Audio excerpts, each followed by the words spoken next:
Accept your death. Welcome to the podcast, everyone. Hashtag Bonehawks and all that stuff. This podcast is all about the Cyrax trailer and some other stuff. Damn. Hatyr opening it up for once. That was unscripted, and I welcome it. We were just talking about preferred fighting game styles, which we'll kind of get into, I'm sure, at some point. Fun little discussion. First of all, as always, as we like to do, usually have like some sort of an anecdote or something to open it up with, but I got nothing this week, so I'm just going to go straight into the comments, because there were some good ones this week that I think are We kind of can interesting. talk about how many times I killed myself when we played yesterday. Our 50-game set, I killed myself, like 6 times probably? Yeah. Like 2 Ashrah and 4 Natara? Yeah. That's funny. Playing, me and Hatyr played a really longest set I've played in a long time, actually. Just hanging out in the Discord there. And, the the blood sacrifice with Natara, I think that was 3 times that I counted that. And then, what did you do with Ashrah? Was it Farah? It was Mavado. No, Oh, it was the Mavado, Nomad's touch, right. It was like 2 or 3 times with that, and then I switched to Natara, and I was playing as her. My favorite part, because Koala Bear Khan, you may have seen around the stream chats and stuff, right? He's modding both Twitch and YouTube and stuff, and he was in the chat with us, and he was watching it because Dink was streaming it to the Discord. And I had the corner set up, right? The extra long knockdown, all that stuff. And he's kind of like all anticipating. It's like one of those scrambles at the end. He's like, oh, but he can't blood sacrifice. Otherwise, he'll kill himself. And like And then- 30 frames later, my blood sacrifice comes out and I die. Oh. It's one of those I blame things. him. He made that happen. He willed it. It's one of those things where it's like, it's funnier the more times it happened. Like, I think I was laughing so hard by the time he did it for like the 5th time, and I was just so, Can't even like, be damn mad. it. It's a feature, not a bug, you know? It 100%. happens. You just have to accept it. You just gotta. Oh man, I kind of forgot about that. We take those. We take those. Those are dubs in my book. What am I gonna do? Be mad at you? Fuck this matchup. I kill myself every time. Only I kill me. Right? Yeah. Shout outs to Mr. Aquaman. Right. All right. So there we go. We had an anecdote. We're good. Getting into the comments. First comment here. Gridlock says, "What do y'all think about MK1 transitioning to a normal game to a game as a service, as they keep threatening to do? Darius is fine, by the way. Great, but niche, but that's okay." I agree with Darius. Yeah. That's what I said last week. I'm on the record. That is what you said last week. That seems to be the consensus on him. Dink's wrong. Yep, Dink's wrong. I'm wrong all the time. I make the hottest of takes. I make the hottest of takes all the time. I will stand by the fact that I just think Darius just isn't cool enough to be used. Sure, he's fine. He's probably good. But he's just... Why would you play Darius? That's boring. Boring. Anyways. You think? He is a little mundane, right? Like, if you like the... like kung fu type stuff and acrobatic type stuff, right? It looks a little like... I don't know. I could see it fitting. He's like a personality cameo, I feel like, right? Like the right person choosing him, and the team still has synergy, but it really is just kind of emphasized by this person's love for Darius paired with whatever character they have, and they have all sorts of silly business going on. I could see it being really cool in that context, but I feel like he's that kind of cameo. He's not going to be the one. He's never going to be like a Janet or a Chameleon that you see with everybody. No, he's just kind of a boring character to me. Like, he doesn't have a single line in the story mode. He had like 5 lines in the Conquest story mode. I mean, he was top tier in that game, but I mean, there's no personality for me to want to play him, you know? He has one of my favorite cameo fatalities. I think his is one of the better ones. He rips your arms off and beats you with them. I feel like that's like classic 3D era, Boone Tobias thinking or whatever, right? Their train of thought, their headspace back in, the way they were thinking about fatalities. Of course, they're tapping into all that old stuff, right? I feel like it captures it super well. Yeah. I and get he's cool. Yeah, I think he's cool, and I can see the appeal. I guess, but again, not for me personally, really. He does some cool things, but I just don't like him as a character enough. Like, I feel like Shujinkydink is like, and I'm super biased here, obviously, but I think Shujinkydink is a perfect example of like putting personality into a cameo. Like the little things that he does, like when he has Peacemaker's helmet on during things, like having Johnny Cage's shades on when he's doing shadow kick and stuff. Like just little things like that are so funny that make him like such a great cameo to like just use. He's entertaining, even though he doesn't say anything, and he wasn't even in the story mode so far. We'll get into that though. NRS is so good at those sorts of details, right? Like they all just sit around like they're in the writing room of Family Guy, just laughing with each other. Like, shit, you know what would be so funny? You know? And they're like, fuck, I can do it, right? I got the asset right here. And they put Peacemaker's helmet on. I'm like, shit, let's do it. But there's another part of that question about it being a live service game, them threatening to do it. I think what we have right now is already their version of it. It's just not like all that's missing is like a battle pass that'll give you XP when you do more than just like that has rewards that's just other than Combat League or whatever. But the way the premium store is working, and they try to get you with all the FOMO stuff that's in the game, right? That's classic. Yeah. Sort of like live servicing thing that WB's trying to push anyway.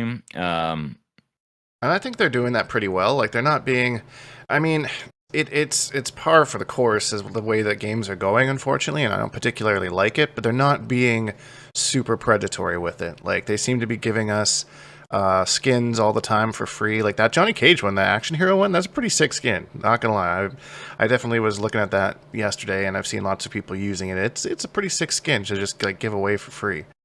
Okay, I absolutely agree with that, and I do think that 500 dragon crystals, like $5 or something like that, is probably a little steep for one skin, or $10 for a voice pack or something. But that's just based on their precedent, right? And times change, and things cost money. I get it. And one thing I will give them credit for as far as this is concerned, right? If you see a skin that you like and it costs 500 dragon crystals, you can literally go buy 500 dragon crystals. You don't have to buy 700 dragon crystals, and now you've got 200 left over. Oh, yeah, but, hey, that's look, super nice. There's a battle pass here that costs exactly 200 crystals or whatever, right? They don't do shit like that. And Tekken got called out for that really early in Tekken 8. They like their first battle pass.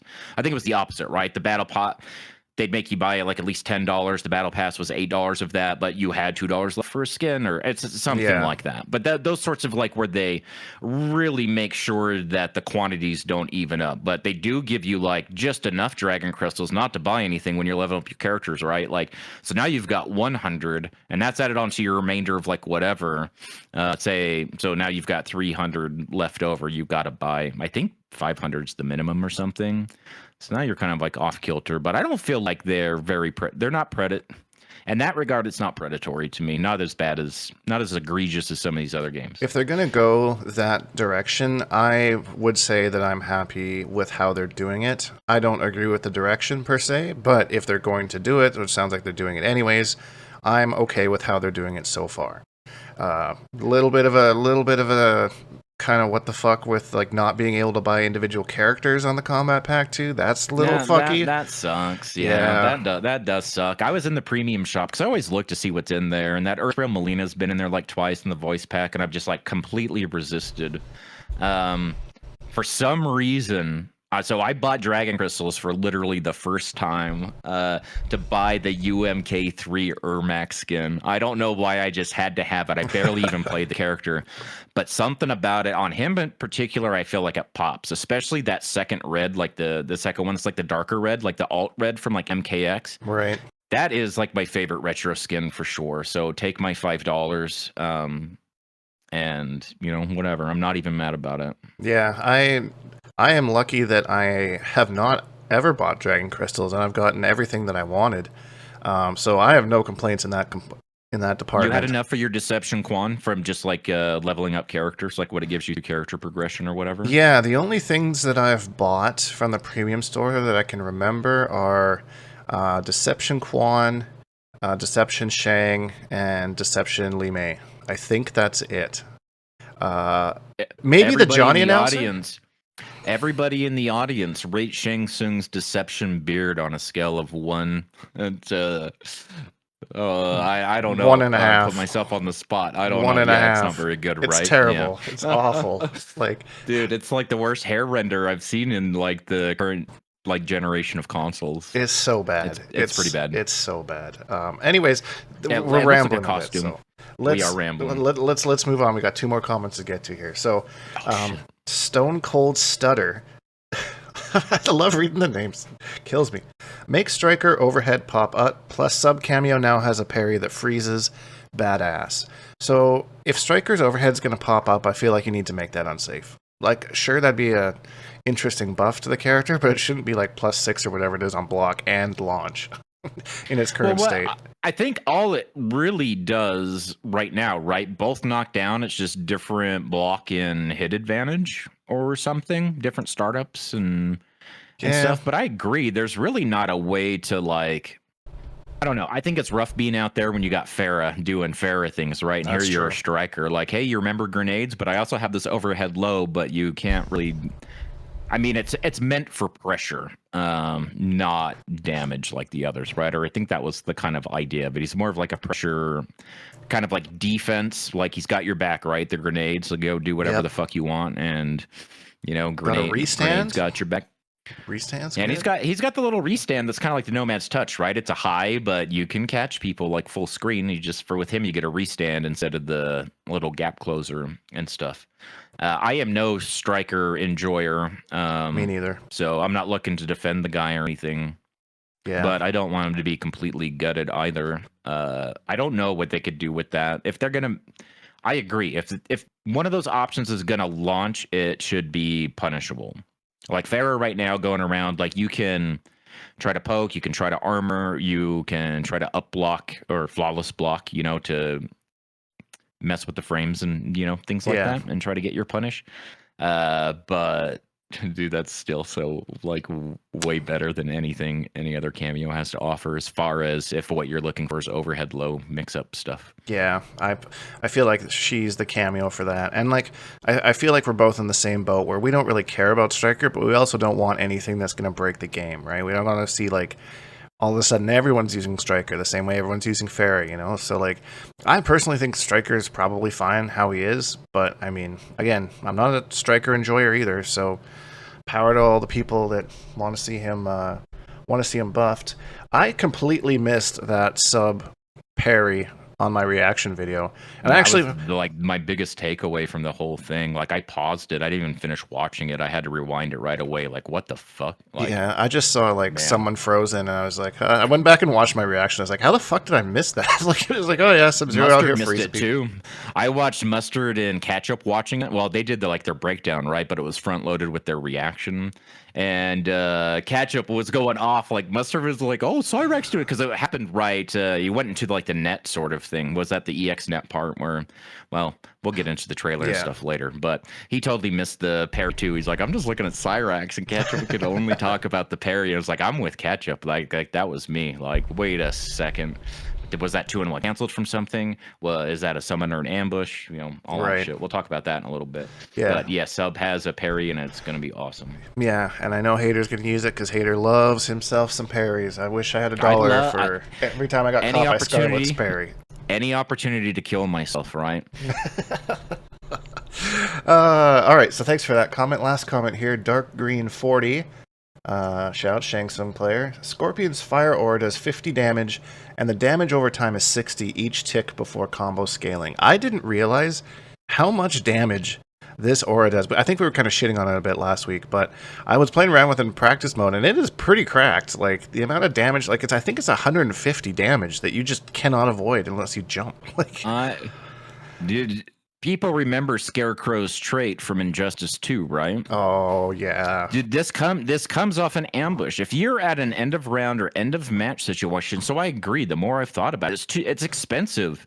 It's not meant to be part of your B&B or your like regular pressure, right? Like in those scrambles or when you need to close something out, pin somebody down or whatever, this is attached to an ambush that has 3 different positions it could come out of, right? You're committed to where you bring him out, and then you spend the second bar and he does whatever. But we all know how to lab. We all know how to find those knockdown setups or what we can do or, things like that. I think it'll be super, super clutch Yeah. to catch somebody that wants to be overly defensive, and you just drop a fucking firebomb on their head instead and kill them. Big time, like big jail, like a string into this fire aura. Like Disgusting, that's- disgusting. Think about Baraka chip damage he gets anyway, right? Listen, you're bad Oh, at false yeah. blocking. You don't have the armor to go through the gap, right? And he does 4 down forward 1 while he's doing that scorpion ambush on you. All that chip damage, and plus that. Plus whatever meter he builds on top of that. So yeah, I kind of retract my statements on Scorpion after looking. I didn't look at it very closely. I was just like, okay, it's an unblockable. And then once I actually looked at the damage, I was like, wow, that's actually insane. I was It's kind definitely of wrong like a on that blood one. ritual. Scarlet with blood ritual from her variation 2 in MK11, right? Everyone said how worthless that was, right? It had the command grab input. It barely did any damage. It did a little damage over time, and it also did damage to her. Less damage, but still damage to her. But it was like such a good clutch round, a way to end a match or a round, especially when you knew like post fatal blow or something and they were going to be defensive. They were just going to sit there, right? And so I'm buffering that. It comes out frame 1, and by the time they realize that's what I'm doing, they're hopefully dead, right? They hopefully don't have enough health to survive that. I love that sort of. That's good flavor gameplay. That may not be optimal for damage. That may not be like real meta, and there's better stuff out there. But I really like that kind of style. I'm with you. I'm going to take a closer look at Scorpion with some teams, I think. I want to use that as a jumping off point because I have one of my usual hot takes that I want to make. So I was having a conversation with somebody on Twitter. This is speaking of Scarlet, by the way. And they were saying that they didn't like the new, like that Combat Pack 1 didn't have any female characters, and having like the female sector Cyrax was taking away from other female characters that could be in the cast. And I was kind of thinking, as I'm reading this comment, and I'm like, there's like so many characters. Like you have all like the OG. Really, the only one that's missing is Jade. And I think from our back and forth, we got down to that this person was just talking, was mad about Jade. But yeah, like in one form or another, and that's why I think the cameo system is kind of cool. Because like you have Sonya, we have Serena, we have Tanya, we have like all the Adenians, like. There's so many characters in this game that are playable in one way or the other. Like even though Serena is not a main roster character, just having her like playable in some aspect for the first time ever, I think is really cool. And especially like given like her story and stuff that was kind of like assisting Quan Chi in the story, like having her as an assistant in the game kind of is cool. I can totally see Scarlet as a cameo in this game. Not a main roster character, but as a cameo with moves like the slow ball that you can like maybe like spend a bar or the whole thing to like change the speed or do something else with it, like the way that you could in MK11. Sure. The blood tentacle, and like maybe like one of her like teleports or something weird that she did in MK9, right?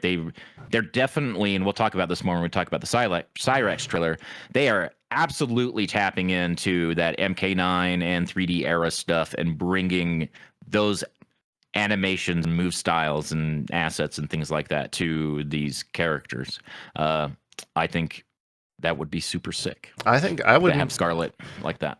Yeah, I hope when they say that they're supporting this game for a while, that we see at some point every Mortal Kombat character in this game portrayed in one way or another, other than Jade because she sucks. But and that's kind of what I'm hoping for. It's like over time we get like these little packs and cameos, and in one way or another, that kind of complete the roster, and everyone gets their favorite character except for Jade because she sucks. Hey, before we move on, I'd like to make an observation about Jade. Do you know how I feel about Jade and Jade's absence in MK1? Tell me, how do you feel? I feel the same way that I felt about Melina's absence in MK11. And you want to know why I feel that way? Yes, I do. Please tell me. Because the first time that, even though it's can be split into pieces and it's a unique sort of weapon, at its core, I think it was repurposed. I think Tanya was supposed to be Jade, or Tanya was supposed to be Tanya. They knew they weren't putting Jade in the game, and so we need to give her some sort of weapon, right? And she had stuff from like MKX and other sorts of things, but they gave her this bow staff, but she's like unique where she can split it into pieces and stuff, right? Right. But I think that was like them giving like Mournful Katana and MKX, or giving Katana Highborn Katana the Sai in MK11, right, as an indication that they didn't plan on putting the character in the game. I think we could see Jade, but if we do, it's going to be late, like we did Melina, and she's not gonna be good. Like that's my prediction. I don't know if maybe I'm smoking something. No, that was one of the funniest moments to me, and I don't know if they really meant it to be funny or not, but like when they put Melina in Mortal Kombat 11 and she had that one intro where it was like 1,000 voices cried for my return, I was just like, Yep.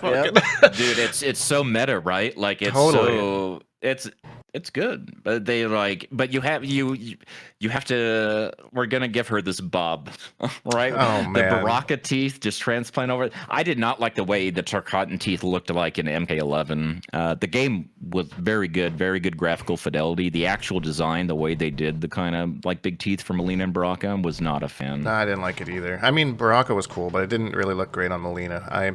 Wasn't really a fan of her having lips in MKX either, so I don't really know. That's my favorite era. There is a piece of, I'll send you the picture so you can edit it in. There's a piece of concept art from MKX, which is like my favorite picture of Melina ever, right? Like it's just when I close my eyes and think of the character, this is the first image that pops into my head, Okay. sort of thing. I'll find that and send that to you. But I really like MKX era with the lips, and I know I'm in the minority there, but even before that was like when that game came out, I wasn't really involved in the community and stuff, right? I'm just kind of like doing my own thing or like whatever, so not really influenced by others' opinions. I had no idea it was so unpopular, but it really like resonated to me leading up to that game. First time I saw it, I thought it was badass. Yeah, and I mean, there's, far be it from me to have any sort of opinion on fashion. I am not that guy. I got a cool pair of purple shorts yesterday at the mall, so that was pretty sick. That's sick. Are they jorts? No, they're not jorts. I'm not that uncool. I'm like just trying to like play on that line a little bit. They are Under Armour though. I got them for $14. What a steal! I was pretty stoked on them. Really? Yeah, at Marshalls. Good old Marshalls. All right, I'm sending you this picture. I found it already. Perfect.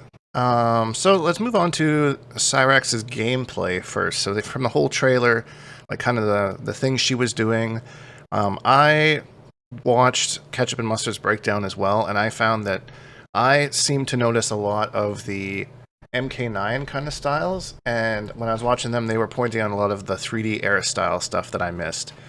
And I think she looks super cool. I'm not going to play her. She's just not a character that like interests me in that aspect, but like as far as like what she does and what she offers, I think she'll be pretty cool. And I was trying to kind of like play in my head how she would work with the Cyrax cameo, like Cyrax and Cyrax kind of a thing. Bringing bombs out. Yeah. Double bomb, double trouble. Double bomb setup, double net Dude, setup. especially since she's got, it looks like when you EX it tracks you. It just keeps rolling towards you. That was the moment in the trailer I was officially paying attention to the gameplay, because I already knew, like, if I'm going to try either of them, it's going to be Sector. I'm definitely going to try Sector. I try to, like, spend a few minutes with every character, right? But Sector I'm pretty interested in. Cyrax has never really been, like, more of my thing, because I'm not more of, like, a setup, sort of, like, set play sort of person the way that Cyrax is.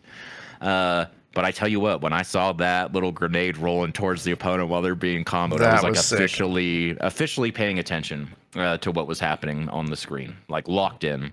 I feel like she is going to be a pain in the ass.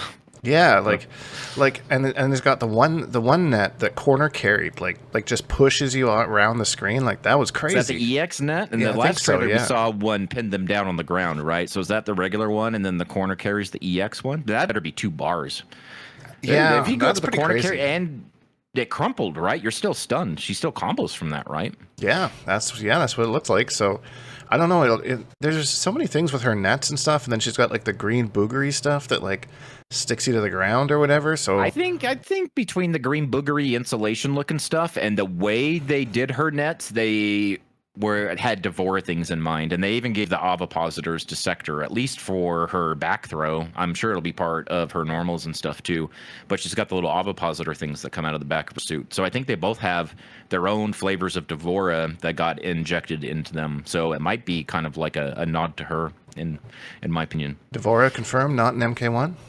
I don't know. I mean, and Devora had the bug setups and stuff, right? The way we're doing like with bombs and I don't know why they decided to go that route. I feel like somebody that used to work for Blizzard was definitely had this team, and that's what they're inspired by. And it was, I said that in the first trailer, and this one just reiterated, and that fatality just sealed the deal. Like, where it's like a Sporty Spice fatality, right? Soccer ball, like whatever's happening here. Like, what would who's a good Overwatch character? Shit. I can't remember any of them. Mercy is the only one that comes to mind. Well, I don't think she fit fit. that fatality. I don't think she way. fits here. Dude, Mercy would have like an Ashrah fatality, and it'd be sick. That would be pretty sick. That would be pretty sick. The whip one that doesn't make sense with the sword. It would make sense with Mercy, and she can just do it with like the light that spins out of her staff or whatever. Anyway, yeah, that's true. Dude, that'd be cool. Mercy for Combat Pack 3, please. That would be an Overwatch Mortal Kombat crossover. I didn't even consider that. I'd play her. That would be cool. She can like heal herself and stuff through time. Dude, Anna. How bad would people be? Guest character Anna from Overwatch, and it's just all of Aaron Black's assets, right? Like the rifle from MK11 and the command grab, and it's even got his 2-1-2-1-2. Like that would be hilarious. People would be mad.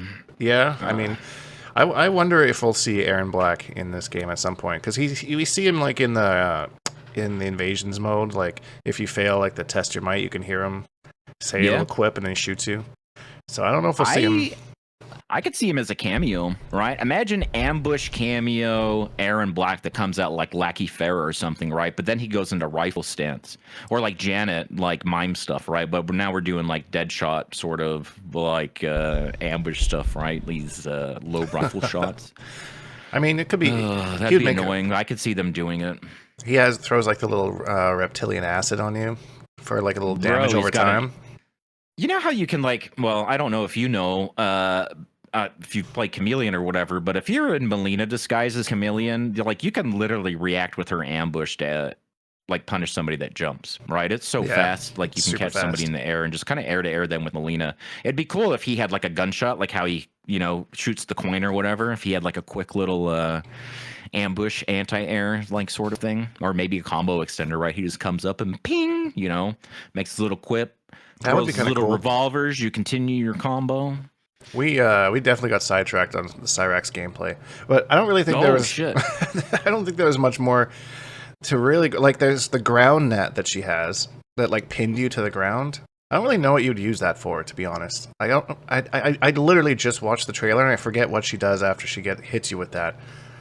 Maybe a bomb setup or something. I don't know. It's just hit advantage, like the same sort of like. Do you remember how people, like, the first time we saw the trailer for, like, Mavado, and they're like, OTG, what the hell? What's even going on? And then it's like, once they had the combat cast, now we have the character right, like, we know specifically it's when the character's knocked down, and this is the kind of advantage you get from it, and this is what happens on hit and block and stuff. I feel like it might be one of those things, like, I kind of, like, need to know more about at least what the hit advantage is. Yeah, it's interesting if it's, like, meant to, like, hold the opponent down while you, like, charge a cameo or set up a cameo, or maybe there's something that she can do. Get a bomb setup free. Maybe it's the way to end your combo to get a free bomb setup or something, and it keeps them close, like right up on her, right? So you got a bomb behind you. Yeah. Block strings you into a bomb or something, or you got an overhead low into the bomb that's right behind your feet. She also kind of has kind of like Darius's like twist kick. I know Cyrax had that in Deadly Alliance, I believe, but it has like a little blue aura on it now, which Darius did like when he had buzzsaw. it. Yeah, same idea. I think Mustard said that the blue aura was also a Deception or Deadly Alliance thing, right? It was the actual kick, the actual same particle effect. That's what made it so identifiable. It's because it was also blue or something. And is that where the buzzsaw stuff for Cyrax definitely came in the 3 era? Oh, 100%. He didn't have that before. So that's definitely, but she has the MK9 command grab. She does the teleport, which drops a bomb and then command grabs you into it. That's so MK9. Like, do you think it's just the input's going to be the same? Just back one?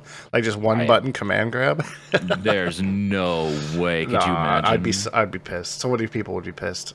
That would be really stupid. I wonder if is it going to be our first meterless mid command grab in the game? She's the grappler. She's the grappler of the game with one command grab, like Reiko, but better. Why use Reiko when you have Cyrax? I could see them doing it like the grab doesn't do any damage, right? It's more of like a restand. It's a utility grab that does 0 damage, but you can't block it, and it pulls you. It puts you into an advantage to get hit by bomb or something. Like maybe something like that. How did it work in MK9? Well, it was like 3 little punches that I think the animation's pretty similar. But yeah, you put the bomb out, command grab, and then yeah, it would have them stagger backwards into the bomb, and then it's party time. 80% from What there. happens if there's no bomb? Did they fall down, or do they just stagger back? No, it's a restand. Well, not a Oh, okay. restand because you can't hit it with a juggled, I don't think. Oh, that's pressing my memory a little bit. I just watched a little clip of Trevor doing it in tournament to somebody. Oh, I thought you played that game, Dink. Man, you talk about it all the time. I'm not trying to call you out or anything, but I was not. Figure somebody would know that I not as much as you. I zoned the shit out of I'm- Cyrax. I did not want him anywhere close to me. I don't remember that I'm intricacies. just giving you shit. Like, how could you possibly keep track of everything? Yeah, I mean, that game was pretty fucking easy. Like, it didn't take much to learn all the characters. They didn't have, that was before, like, variations and cameos and all that kind of stuff. It was just one character, one moveset. Here you go. Practice mode kind of sucked for the time, but it's just it was a different time back then, you know? Different time. We didn't have all the fancy practice mode stuff. Couldn't even record anything in practice mode.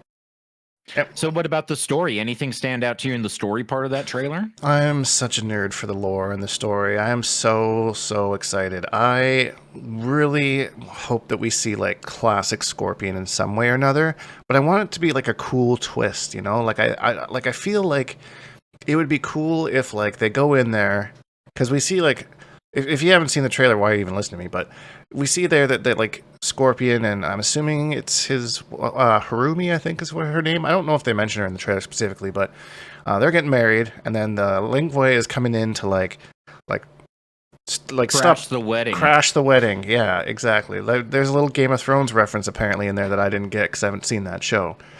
But I was thinking, he said the name of that. So the Red Wedding is a very, very poignant episode of the most poignant TV show of all time, at least in that era, at that point in time, before it kind of shit the bed at the end or whatever, right?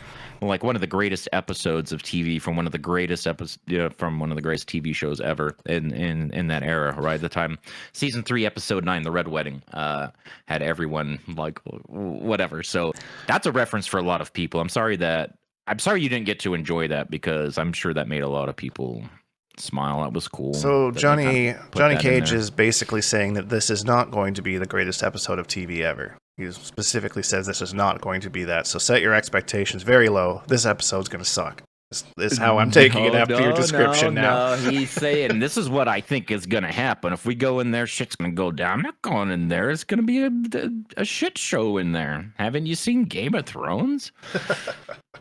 Well, I'm definitely Kung Lao in that whole scene. Just like, what the hell are you talking about? Anyways, back to whatever. So I'm hoping the Lingwei come in.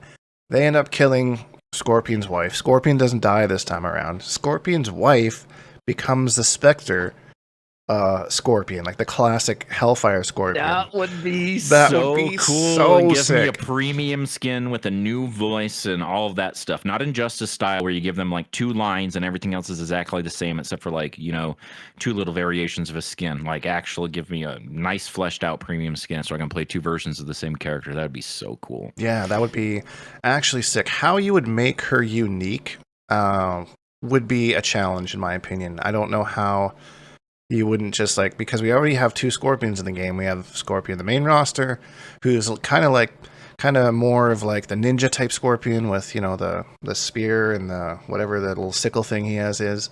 And then we have Spectre Scorpion, who's, classic MK1 Scorpion kind of thing. So I don't know what you would do to make her unique in that aspect. Well, that's what I'm saying, a premium skin, right? So she's just Scorpion. It's just you're playing as her instead of Kuai Liang or something, but same moveset. The stance and stuff wouldn't work, because the stance and stuff would look probably like really weird and stuff. Scorpion, my biggest takeaway from the entire story and what it was just trying to give us kind of like the backstory, what was going on with the Lingwei and Sector and Cyrax, and that kind of like the classic hierarchy of Sector drank the Kool-Aid and doesn't care, and Cyrax kind of drank the Kool-Aid but really just needs guidance, right? But has like a crisis of conscience, like the classic sort of thing.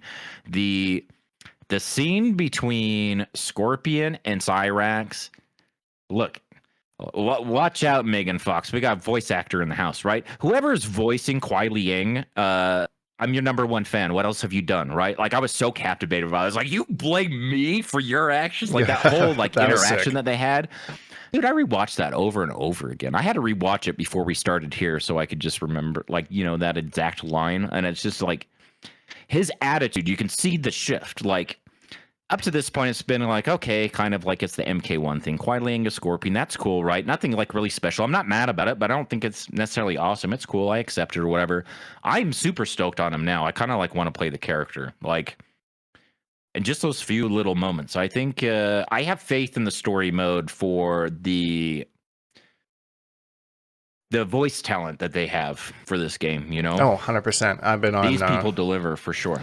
I've been on record saying I will actually be playing Sector because of the voice actress for her. So, and in this particular scene that you're referencing, so this sounds like this is either Aftermath or something because they're just having a one-on-one conversation, and she's saying like, "You just up and left us, like what the hell?" And then Bihan must have told them something like, "Oh, Scorpion, went to be a vacuum salesman." Yeah, right. And He went out for cigarettes and never came back. Never he doesn't came love back. you. He's getting married. You want to go say hi? Yeah, exactly. And then afterwards, and he's just like, "Well, what the fuck? Like, why would you do this?" And she's like, "Well, I thought Bihan said, and that kind of thing." Right. Sector doesn't, as of this point, Sector doesn't seem to care. But like that's kind of been like Sector's thing in general over the years. MKX was like the similar idea where Sector was a little bit more like the evil one, and Cyrax had the conscience kind of thing. MK9 as well, right? Yep, exactly, same idea. So it'll be interesting to see if they have a similar transition, if their design, how we see them in the trailers, like how they are the whole story mode, or if it's like similar to MK9, how they start out different and then get like kind of cyberized or whatever. So that would be kind of cool. Or if they're just... Do you think they're cyber? I think that her animality being a wasp is definitely a call out to like Ant-Man and the Wasp, like the sort of thing, right? Because she also had the yellowish suit, and the it's worst just whatever. superhero I'm pretty movie. sure that's just like a mech suit, like that's like It's kind of what it looks something like. something she can take off to shower, right? I'm sure they'll specify at some point in the story whether that is. We meant to do this, but I think we both just started talking and forgot. We were going to read their bios. Oh yeah, let's do that. Well, here. they released bios for the 3 Combat Pack 3 character or Combat Pack 2 characters. Yeah, so I'll put them on the screen if you're watching and kind of read along here. So let's start with Cyrax. So, free-thinking Lin Kuei. Cyrax was born into Zakai? I don't know how to pronounce that. One of the Lin Kuei's many subclans. For generations, it has remained a quiet presence in Niger's air mountains, where it stands ready to defend Earthrealm. A martial arts prodigy, Cyrax was the youngest Zakai to ever become an active Lin Kuei warrior. That success earned her an invitation to serve directly under Sector.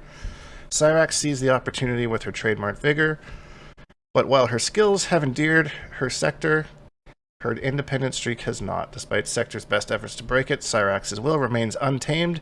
She will serve the Lin Kuei on her terms or not at all. So, like, big rebel vibes. And, like, kind of looks up to Sector a little bit. And we kind of saw that in the trailer where they're having the little... Sector's kind of like a mentor, right? That, she needs a purpose, and Sector and the Lin Kuei are giving her a purpose, I guess, right? But... yeah. It feeds into that crisis of conscience. I'm not just doing this arbitrarily, right? And, like, I still think about things. They still make sense. Can I just say, I'm not a huge fan of these short dreads, but other than that, this render looks badass. Like, this is a good-looking character. Yeah, it's super sick. I love her redesign. And, like, one small thing that I noticed is that, like, the gloves are slightly different between like Sector and Cyrax, and I don't know if that has anything to do with like Cyrax like throwing the bombs around or whatever, just to like get a better grip or something. But something like that's just such a small little detail. Well, cool. Yeah, and like Sector's back piece is different across the shoulders because she has the ovipositors and things like that back there, right? So it's not just like a recolor. What do you think Cyrax's gear piece is going to be? I think both of them are going to share a gear piece, and it is going. Maybe it will be the dreads. I was thinking it would be the bombs. Different designs on the bombs. Yeah. I don't know. They should come out with a little Watchman smiley face on them or something. That could be one. The different shapes or something, like maybe like a Yeah, you got like the trapezoid or molten something. lava looking one and an icy looking one and a grenade looking one, like a military one or something. I don't know. Having different head animations would be sick. I could see man. That would be really sick. That would be a lot though. I could see it being like the dreads or like something to do with the helmet. The way they did like Natara's wings. I would expect it to be something like that. Maybe the bottom part of the mask or the front part, the part that goes away to reveal their face, maybe that's what you can customize. So like when it's closed, like what we're looking at, so like the eyes and stuff. Yeah, maybe like the whole helmet kind of idea. I don't know. Just the face part, right? The part that goes away, like when they're talking, like when you can see her face, it's only like that would make a lot of sense. That folds away, right? Yeah, that would make a lot of sense. I mean, now that I think about it, yeah, that makes more sense than the bombs. What am I thinking? I'm out to lunch. I'm out to lunch on this one. Let's go. It could go either way. So sector perfection it says above sector. Oh, what does it say? Oh, free will is what it says above Cyrax. But perfection is what it says under sector. So master armor of the Lin Kuei. Sector grew up immersed in Lin Kuei culture. Her mother was a leading warrior. Her father was its master armorer. What?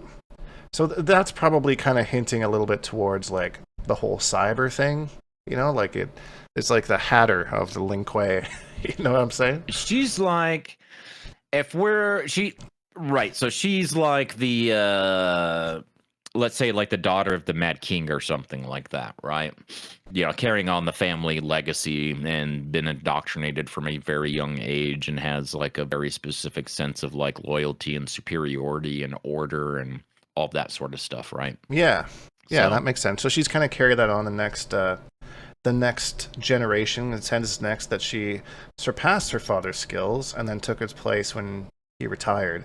So I wonder if it's just like her dad's not in the picture anymore, or if he's like still like somewhere high up in the Lin Kuei, or he's just on a beach in Maui somewhere just sipping Mai Tais.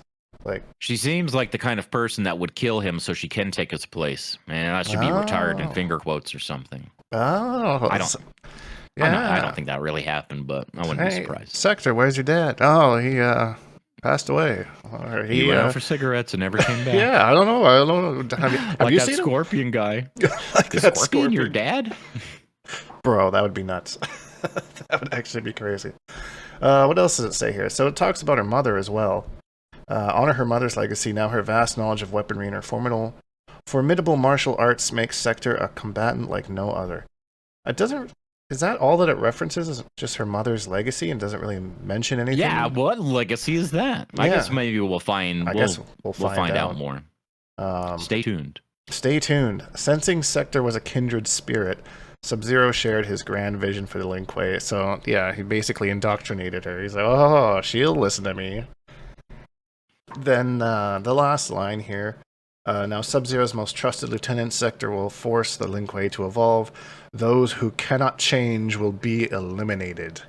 Dun dun dun. So kind of like, you know, like and like he like Bihan says in the trailer, like it's better to be feared than respected or whatever, right? Like he doesn't care. Like he's ruling and he's gonna do shit the way he's gonna do, and you're not gonna stand in his way. And Sector is right along with him. Like, okay, sure, let's go, let's do this thing. You know.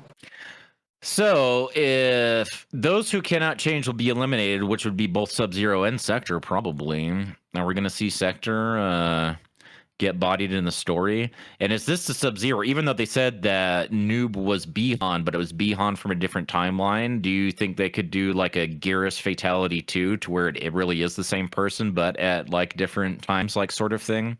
He ends up in one of these portals and ends up all converted to Noob, and so they are like the actual same person. That could be kind of interesting. I think having Noob be from like a different timeline is kind of dumb. I would love to see like the current timeline Bihan become Noob, but that would be kind of tough to do within the realm of the game, I suppose. But that being said, we have a bio for Noob as well. This one's a little bit shorter. The perfect opportunity. Look at all this conflict and stuff, right? But the thing is, this isn't the last story. This isn't like an end cap, right? He said they're going to keep doing it, like the next one. So I guess they might want to try to keep things open rather than just because this Sub-Zero's an asshole anyway, right? Like if he dies and turns into Noob, just like he did in the MK9 story or whatever. And I think that, like, I think my guess is at one point, Cyrax is going to leave the Lin Kuei and join the Shira Ryu. That's my guess. And then it'll be like Bihan and Sector kind of against Scorpion, Smoke, and Cyrax. Kind of. I could see it like, have you seen Ashrah's character ending from the arcade? A long time ago. I haven't seen it recently. Where she basically goes back to the Wuxi Academy with like Kung Lao and Liu Kang and Raiden and stuff, and she's hanging out with them and like part of their posse. I could see something like that too. That would make sense. One thing that I'm excited to see is if any of the cameos have bigger roles in the story. Like maybe we see a little bit more of Serena. Maybe Shujinko actually kind of pops up for one reason or another.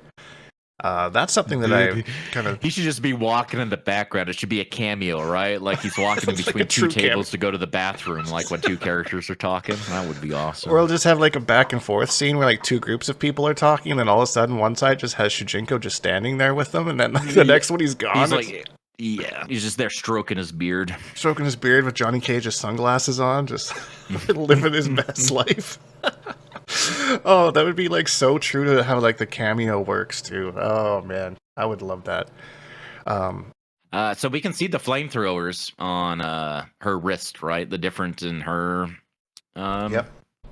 outfit. I don't think this render pops as much as the Sector one. I think that's just the pose though. That yellow like really makes it pop. I think the grenade also, or the bomb also does a lot, as little as it is for the other one. Nice little but mainly like a pose. But she's also cool, very samurai, right? In the chest, she's the armorer. Her chest. So they made Cyrax look a lot more like her African heritage, I feel like, and giving like nods to that sort of thing, where Sector has this almost like chainmail thing by the collarbones. Like this looks a lot more like a traditional sort of like armor that a knight would wear, but Lin Kuei style to me. So from the waist up, at least. Yeah, no, I agree. I didn't even notice that little chainmail bit. That's a nice little detail. They both have their arms exposed a little bit. It's around the waist too, right? Up front, like where the waist belt is. When it goes around the sides, there's chainmail and stuff back there. It looks like. It kind of goes down the front of her outfit as well, all the way to where it kind of... Her shoulder guards, yeah. So I think that just feeds into her armor thing. I'm excited to try this character. I am a traditional Sector enjoyer, and played Triborg and MKX, and definitely my favorite of all the cyborgs, for sure. I've never been a huge cyborg fan, but I definitely will give Sector a try and see. I think I'm most curious about what's going to happen with Noob and how he kind of is created and all that kind of stuff. If he just comes out of a portal with Havoc, I'll be kind of womp womp. Not super excited, but... His bio's not very long. Revolt is the word they gave him. Revolt. So, Noob Saibot, Bihan perfected. As Sub-Zero, Bihan was a Lin Kuei's ruthless Grand Master. He dreamed of making his clan a dominant force in Earthrealm, but Bihan and his dreams died at the hands of a godly Havoc from another timeline. So that line right there kind of indicates to me that our current timeline, Bihan, once they get invaded by Havoc, kills him. So it is that Bihan. Right? Am I piecing this together? I think they're saying Bihan was... He dreamed of making his clan a dominant form, blah, blah, blah, but Bihan and his dreams died at the hands of a godly Havoc from another... Oh, yeah, so that could be talking about our Sub-Zero. I think people understood that to be whoever that Bihan Sub-Zero is and whatever timeline that Havoc's from, that's who Noob Saibot is. But the way this is phrased... I'm sure there's going to be people eager to chime in the comments, and I'm actually pretty open to however this could be interpreted. But I could see it going for art, like we were just talking about, right? This Havoc comes in from this timeline, and he's like, hey, I'm the Joker from the Dark Knight. I just like chaos. I just want to watch the world burn, right?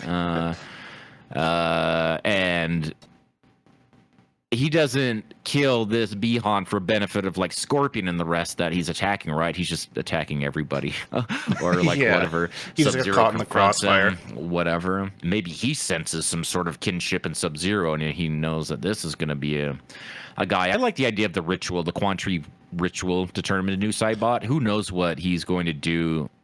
What kind of story they're going to be? Havoc turns him into Noob Saibot. How did he do that exactly?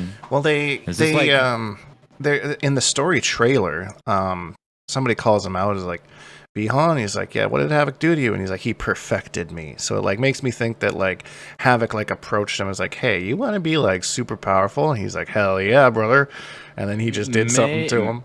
Maybe, or it's like, because he's always been kind of like that way, right? Even if when Bihan was like resistant, once he's noob, it's like, well, yeah, of course I prefer to like be this way. Rather, if he was still had his old mind or something, I don't think he'd prefer it at all. It comes with like kind of part of the whatever. Maybe I could see that like going either direction, but I'm more wondering like, how did he turn him into noob? Is this Tim Burton's Batman where he got pushed into a vat of acid and now he's different? Was it a ritual? Did he put him into a machine?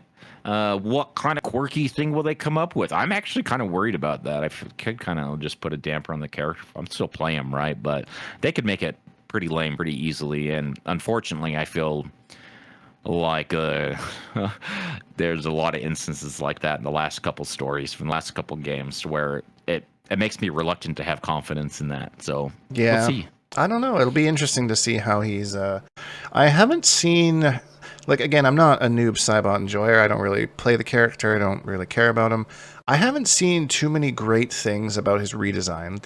His opinions seem to be kind of mixed, especially on like the hat in particular. You know, like saying he looks a little bit too piratey for kind of how he is, and like MK11 this render, he definitely, that looks like a pirate hat to me. But in both trailers, to me, it looks like one of those old priest hats, or like what a priest would be wearing in Castlevania or something like that.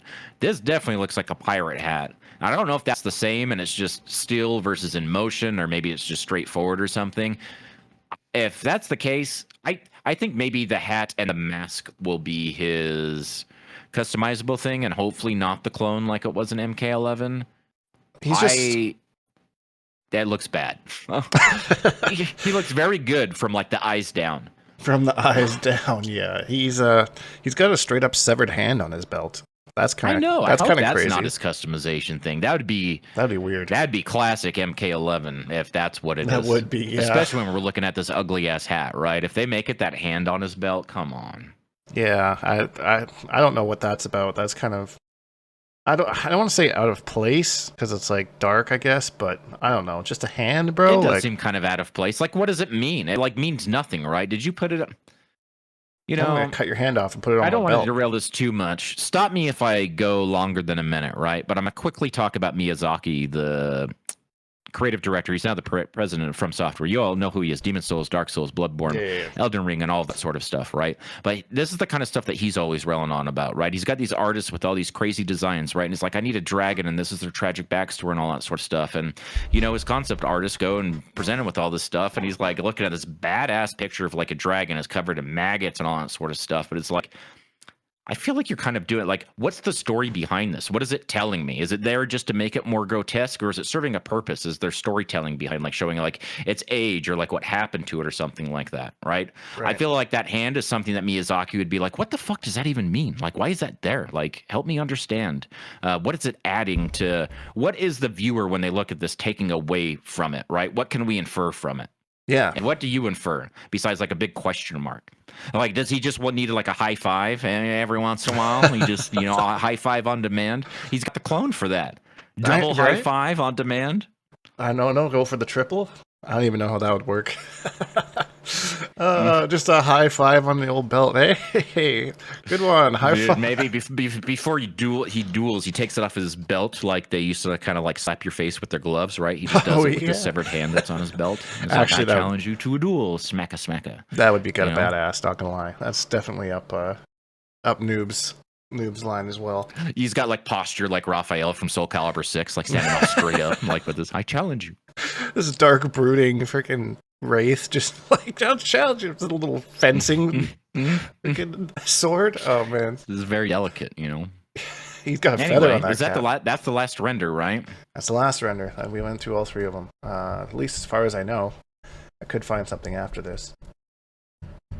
Also, not to be that guy, even though I will be, I definitely want a purple version, not the green. I don't like to have it green. I know what they're going for in the new backstory, but yeah, making Noob not black and purple is like giving us this kind of like grayish black and green Noob is like giving us a Sub-Zero that doesn't have like that true blue sort of thing as like a default, right? It's just like what they are. And then you do variations from that, but it's like part of their identity. I was you actually know? going to mention that next time we do the fashion show is like, it's really hard for me to pick colors on a character that are like known for that color. Like I was working on my Rain earlier and like making Rain not purple or at least have some form of purple on him. Just, I don't know. I don't like it. Like having like a green and yellow Rain, like, I don't know. He's just supposed to be purple. Same with Melina. Same with Katana. Katana's got to be blue. There's got to be some kind of like blue on her. It feels weird for me to make her like red and orange or something, you know? I agree because they're particle effects and stuff. Like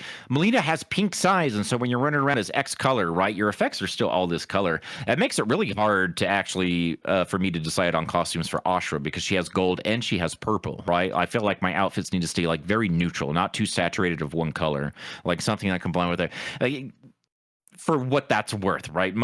A lot of people don't care that much about what their characters. They just pick something that looks cool, right? And I just overthink it. It sounds like you do to a degree as well. Yeah, like I just have these weird like moral type things, you know, like they gotta be the certain color kind of a thing. They can't be. I tend to stick with it too because it's just right for my eyes. It just seems wrong without it. Like unless it's something that's more neutral, like the Melina skin I use all the time is the Hannibal Lecter one, right? But it's a white straight jacket with blue denim and brown leather boots. So Right. that can match anything, right? It's true.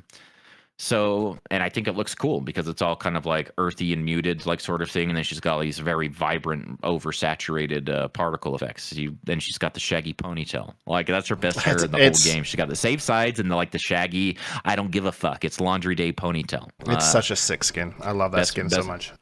Best Melina skin, Best skin in the game. sure. All right, so now that we went on a bit of a tangent about fashion and all that kind of stuff, just generally, like, Hatyr, give me a score out of 10 of how excited you are for the Chaos Reigns expansion. 0 to 10. How excited are you? 0 to 10, I would say that I am somewhere between 4.5 and 5.5. Okay, so kind of right in the middle, like you're.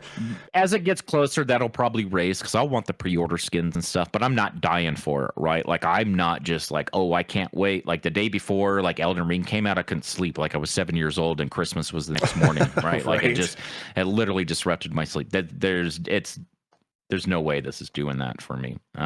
So I would say like right in the middle. I'm, not warmer than lukewarm. Let's say a 5. Man, I can't give an answer, can I? What do you think? When I think of all the things that are coming with this, like I hope this is a big expansion that's more than just the story and kind of completes more of the game things. But a lot of that is just myself like making things up that might happen that probably won't come. But like I'm like, okay, this is gonna be it. We're getting the story expansion and online practice mode. We're gonna find out what the warrior shrine is. It's like just making shit up in my head that like has not been confirmed at all, but I'm like... People do it all the time. That's when they get mad about things that don't happen, that no one ever said it was going to happen, but you kind of like set an expectation for yourself, or it makes sense that this would happen then, and then nothing happens, like a release for something. It's got to happen during Summer Game Fest, right? It just makes sense. And then it doesn't happen, and then you're all fucking mad about it. It's like, they didn't even tell you anything was going to happen, right? Yeah, like, I'm pretty good at like understanding those types of things, like that I know that I'm making shit up, and I'm getting excited for things that might not happen, but I still do it anyways. The possibilities. I think that's perfectly fine. I haven't really gotten that far, but a lot of that is because there's a lot of stuff in the base game that's actually keeping me really engaged right now. I've been picking away at a couple new characters, which have been occupying a lot of my time and kind of approaching cameos and teams like in a new way than I'm used to. Right. So it's not like I'm just waiting around for something. I'm actually keeping myself quite occupied. So I'm in no rush for it. I would say if I were to give it a score, I'd say about 6.5-ish, something like that. Okay. The characters aren't... I've already got all the characters I want in the game, so there's not going to be really anything that's going to super pique my interest outside of maybe some newer characters, which I hope to see down the road.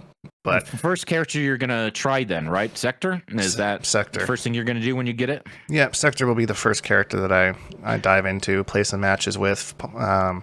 Sector Shujinko first, see how that goes, obviously. I gotta do the meta pairing for myself. and then just see how I feel about the character. I bet Sector is gonna be nasty. I bet they're gonna Missiles do it on everywhere. purpose, right? With missiles and the double missiles from them and stuff like that. And who knows what's gonna be happening with that air stuff and the flamethrower.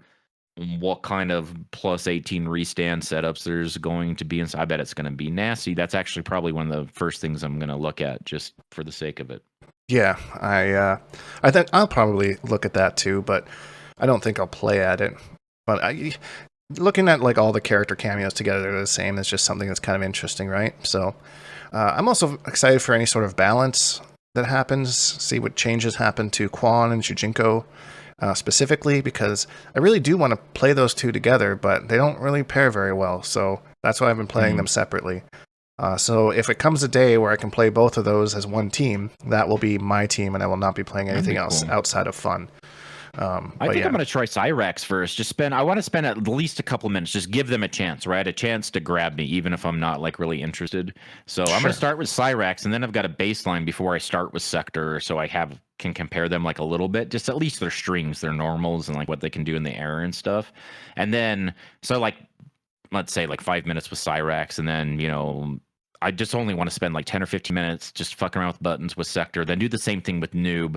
And then with all of that considered, okay, who do I want to like really dig into? Unless somebody like really distracts me, is like, oh, I don't even want to put it down. I don't care about the other character, right? Sector could be so fun, like Noob's just an afterthought.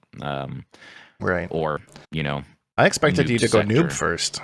That's just kind of, you like the dark brooding things, right? I do, and I plan on playing that. That's why I want to try the other ones first, is because I want that reference point. Rather than jumping into him, I feel like I want it to be fun, right? Regardless of what they look like, or what their voice lines are, or what their fatalities look like. I'm excited. Or what Blizzard employee, is out there. Jump ship.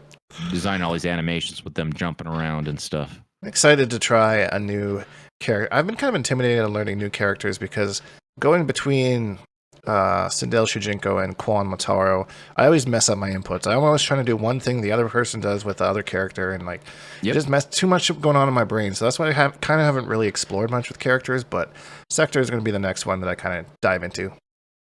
Playing it's tough in Combat League because you can't change your character, which kind of sucks because I would change my whole team to counterpick and just change the cameo, and that's what screws me up. Because Quan doesn't work, so okay, I'll pick up Shujinkydink to give me an extra 100 health, but then I'm not doing the combos properly because I'm used to doing Motaro combos. Yeah, so and I feel like it makes it like so pointless to even do that in Combat League, right? Because you could go change your team after it's only one set, right? And if you lose, it's just like a bad matchup, and it happens. And it's so weird that you can change the cameo without changing the character. Like, you should lock in both or neither, not just cameo. That seems weird to me.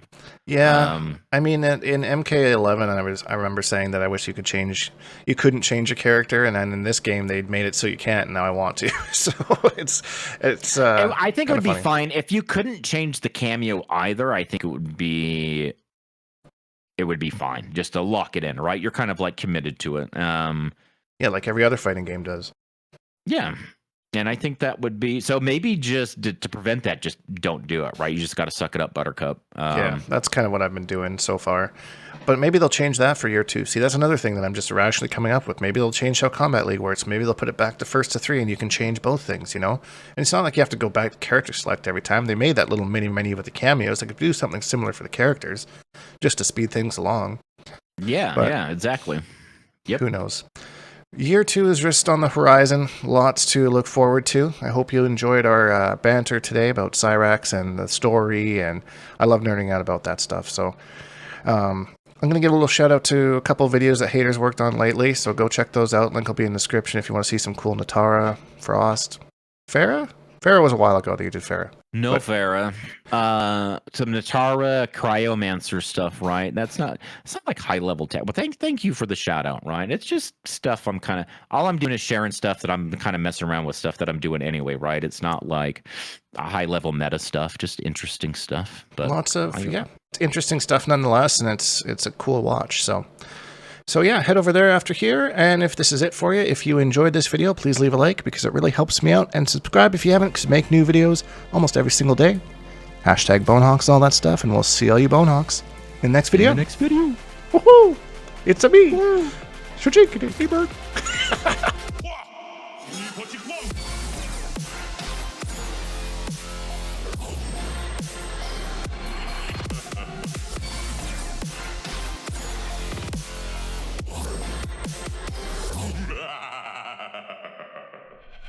Accept your death.